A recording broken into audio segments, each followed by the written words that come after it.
Bob Brown. Daryl Lyons. Isabel Reese. Michael Collins. Christy Calkins. And Craig Schlott behind Craig me. Schlott. Thank you guys for being my audience this week. We've all seen the commercials. You know, you've got the sad eyes, the music's playing in the background, and they're making a plea for you to save a life. And the commercial touches you. And all of a sudden, you need a new pet. You need to add to your family. So when that happens, you have some decisions to make. Do you want a purebred? Do you want a mutt? Do you want an adult, a puppy?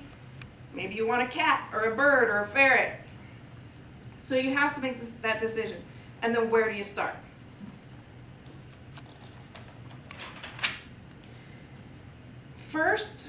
The first place that you might think of to get a pet would be a pet store. I mean, it seems like that would be the place. Pet store, pet, so we'd go there. That's actually one of the places that you don't want to go when it comes to adopting a dog or a cat. As an animal lover myself, I've looked into this, and one thing that I've learned is that pet stores a lot of times get their animals from puppy mills. And so when it comes to a pet store, a lot of times they deal with pet brokers. And a pet broker is somebody who is licensed by the United States Department of Agriculture, but they have a Class B dealer's license. And that means they're the middleman. So they don't, they might not actually breed the pet, and they might not actually sell it to, communities, but they're going to sell it to that pet store. They have health standards that they're supposed to follow, but a lot of times they don't follow it. And then while they're transporting these pets, they transport sick pets from puppy mills, healthy pets from breeders. They get together, and then you can end up with all sorts of problems. Another reason, behind the pet brokers, the largest broker in the United States is the Hunt Corporation, and they're located out of Goodman, Missouri. And they broker about 80,000 puppies to pet stores each year. So also when it comes to pet stores, you can ask the pet store, did this puppy come from a puppy mill? Did it come from a breeder? And a lot of times they don't know. They deal with that broker, and so they don't know where that puppy came from because that broker is that middleman. They might be able to release you the information and the name of the broker, but then again, that's all you know. So, also, a lot of Class B dealers are also breeders, and one of those breeders was right here in Kansas, and his name was Jeff Fortin. And in 2010, he had over 1,200 dogs die from canine distemper, and then he was shut down from that. So also one thing to remember is pet stores don't buy from responsible breeders, and the reason for that is responsible breeders won't just let their pets go to anybody. They want to make sure that that pet goes to a good loving home, and they can't scan that with a pet shop because you can just walk in and buy it. Now, one thing that I do want to mention is right here in Garden City we do have two pet stores. We have Petco and Ward's. Petco does not sell dogs or cats. They have specific weekends set up that they actually work with the Humane Society, and those are the animals that can be adopted, so you know that those were not animals from breeders. And then Ward's also, from what I understand, he does not deal in like outside breeders. If somebody locally has a litter come up, if they're purebreds, then a lot of times he'll go ahead and take them and sell them for that person. So our two local pet stores do not deal in puppy mills. The next place are the puppy mills.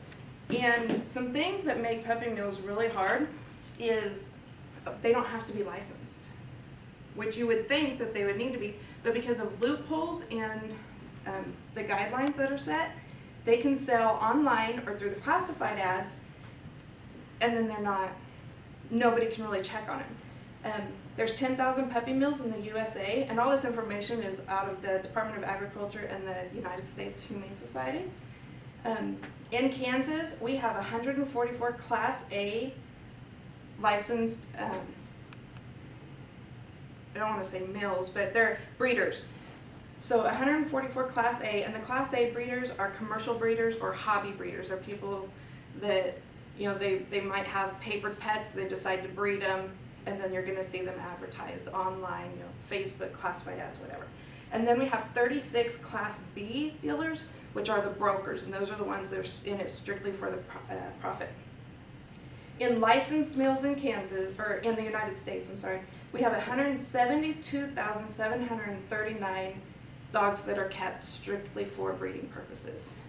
In the United States, there's 112,280 female dogs that are kept strictly for breeding.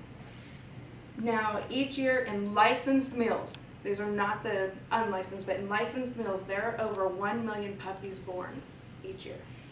So when you combine the unlicensed mills and the licensed mills, there are around 2.11 million puppies born each year. Oh. And this is just puppies. This isn't even cats and other animals. Oh, dang. So I know those amounts are astonishing, and I've never thought about how many animals were born. So I know right now that all that's numbers. So right now I want you guys to think that you have this little tiny room to live in. Basically the size of, a closet, and not a walk-in closet, just a regular closet. And that's where you have to live. And that's where you sleep, that's where you eat, and that's where you relieve yourself. And it's got like wire floors. And above your closet is another closet. Mesh floors, it's where they eat, where they sleep. And above that closet, there's another closet, and above that closet, there's another closet. So you've got 4 layers of closets, mesh walls, mesh floors, wires. And now you not only live in that little closet by yourself, but now you live there with 2 or 3 other people. It doesn't sound very good at all. And that's what puppy mills are. It's called cage stacking. And in these cages, these dogs live in little tiny cages that are stacked against, on top of each other, and have basically wire floors. There's no bathing, no running, no playing. They're not let out of these things. They share the cages. They're overcrowded. They don't really have room to grow. They have poor health. The ammonia smell is so bad, a lot of times they get respiratory problems. They have parasites. It's just not a pretty picture. And then the wire and grid flooring also causes problems. If you have a wire floor and you're trying to walk on it, your feet get caught on it, your nails can get caught on it, you can get injuries. If you try to sleep on it, there's nothing solid to hold you, so you just have the wires digging into you.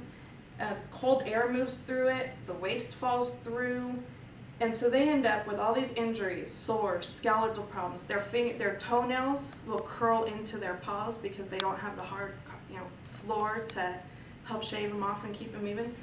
So it's atrocious conditions.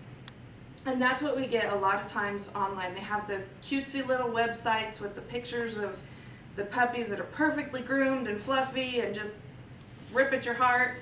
But then when you go to meet them, they actually meet you somewhere outside. They're not actually at the mill, so you don't see these conditions. And so you never actually see how they were raised or what they were brought up in. So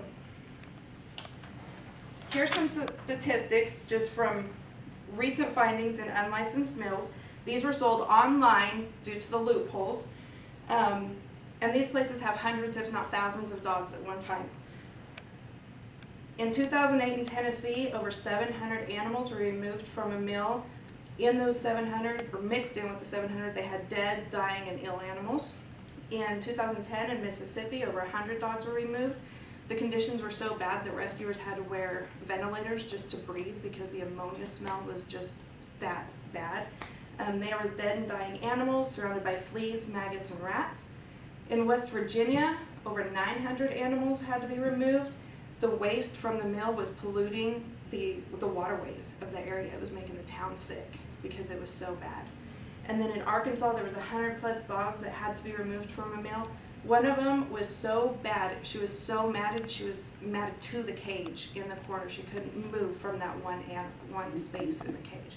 So that's how bad these places are for these animals. And once again, that was from the Humane Society of the United States. So now some of the places that are good to go for pets. Respectable breeders. And actually I'm going to backtrack just a little bit. I know when you think of those statistics, and I've had this thought myself, I'm like, well, shouldn't I rescue an animal from one of those places? I mean, if it's that bad, then shouldn't I save him? And the answer is no. The more people that think that way and the more people that adopt those animals, that frees up space for more animals to be bred, more animals to be, moved out. If you don't adopt from those places, they don't have that room to keep breeding, and so while it may seem cruel that, oh, I'm not helping this animal, at the same time you're helping many animals because they can't just keep reproducing. So now back to this, respectable breeders. Respectable breeders will breed for pets. They breed with the animal's best interest at heart. These animals are raised around families, kids, other pets, and then at least, the parents are usually on site, at least the mother, because these dogs are brought up with the mothers, they nurse, they play. And so when you go to a respectable breeder, there's some questions that you can ask that help you know, is this a respectable place or was it a male? Some of those questions are, how many dogs and puppies did the breeder have? How many litters has the mother had? If they say, oh, she's on her 7th litter, wait a minute, this might be a problem. If this is her first litter or even maybe just second, then that's usually okay. Have they received any vet care or had their shots? A meal's not going to give them any shots or any vet care. They don't want to spend that money. A respectable breeder is going to take care of their animals to make sure that they're healthy. What kind of food do they eat, and is it high quality? And will they take back the animal if a problem occurs? If you get this dog home and it doesn't mesh well with your family, a lot of times a respectable breeder will take that animal back. There's no guarantee that you're going to get your money back, but they will at least take it back to find it a good home that you're not able to provide. And sometimes they might be able to switch out an animal. And then also, how knowledgeable is the breeder about this breed? If they're raising that kind of animal, they should be able to tell you everything that you want to know about it. And then ask to see the parents, and are they papered? If it's a purebred, a lot of times they're going to be papered. And so a lot of those breeders also breed for like the different kennel clubs for show dogs and stuff like that. So that's one way to know about respectable breeders. Then the last place that is good to adopt from is a shelter. And a lot of times they work locally with the humane societies, people who can no longer take care of their dogs or they've abandoned their animals or animals that are found out, they're taken to the shelter. While they're at the shelter, they get vet care. They get their shots, they get vet care. You know that you can't adopt an animal out of there until they have a clean bill of health. A lot of times at shelters you can find mixed breeds or pure breeds. The animals seem to be a lot more appreciative when adopted. I had a dog that came from a shelter, and he was the biggest 90-pound lap dog I ever had. But he was just so appreciative. It's like they seem to know that they have a new chance at life, and so they want to please you. You also have a choice of whether you want a puppy or an older animal. They might also be trained. They might know how to walk on the leash. They might know some tricks, and a lot of times they're already housebroke. When you adopt from a shelter, you also save 2 lives. You save the life of the animal that you've adopted, and then you also save the life of the next animal that comes in that space was made for. So you're saving 2 lives in one.